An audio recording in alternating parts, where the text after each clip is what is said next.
मराठ्यांच्या रॅलीवर हल्ला करण्याचा किंवा मला अटक करण्याचा डाव आहे असा आरोप मनोज जरांगे यांनी केला। दुसरीकडे कुणबी प्रमाणपत्र रद्द केल्याचा जरांगेंचा आरोप बावनकुळेंनी मात्र खोडून काढलेला आहे। कोणत्याही समाजावर मी अन्याय करू शकत नाही असं बावनकुळे म्हणाले।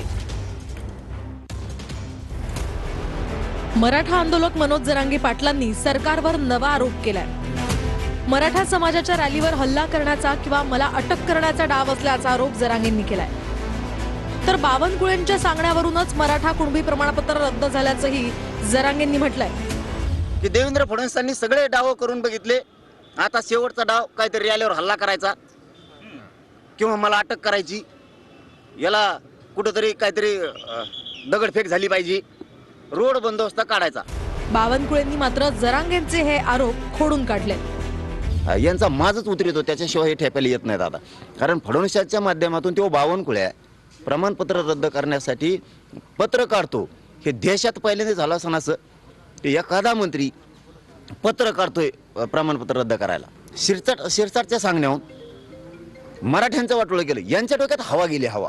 जे कोणी माझा आरोप करताय त्यांना लखलाभ आहे, माझा स्वभाव नाही कुणाच्या विरुद्ध वागण्याचा, कुणावर अन्याय करण्याचा, आणि त्यामुळे मराठा समाजाच्या बद्दल कधीच माझ्या मनात वेगळी भूमिका नाही आहे।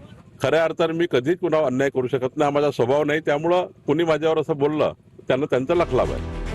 दरम्यान कुणबी प्रमाणपत्राबद्दल राज्य सरकारकडून काय स्पष्टीकरण देण्यात आलं तेही पाहूया। राज्य सरकारनं 2,96,246 अर्जांची पडताळणी केली। 2,60,000 कुणबी प्रमाणपत्र वैध ठरवण्यात आली। कुणबी प्रमाणपत्रासाठीचे 219 अर्ज नामंजूर झाले, तर 10,843 अर्ज अद्यापही प्रलंबित आहेत असं सरकारच्या वतीनं सांगण्यात आलंय। कुणबी प्रमाणपत्रांवरून आक्रमक झालेल्या जरांगेंनी आपण एकनाथ शिंदे आणि शिरसाटांचे फोन उचलत नसल्याचा दावा केलाय। त्यांच्या ओळखीचा त्यांचा फोन घ्या ना, मी त्यांचा घ्या ना, कुणाचाच घ्या नाही फोन। मिस कॉल दाखायचे मग त्यांचे सगळ्याचे भाजप सहित मिस कॉल आहेत, घ्यायचेच नाही। तुम्ही रितसर करा, संजय शिरसाटचे तर 250 पेक्षा जास्त असते, चूक केल्यावर माफ नाही करणार, अजिबात नाही। तुम्ही दुरुस्त करा, पहिल्यासारखं प्रेम सुरू।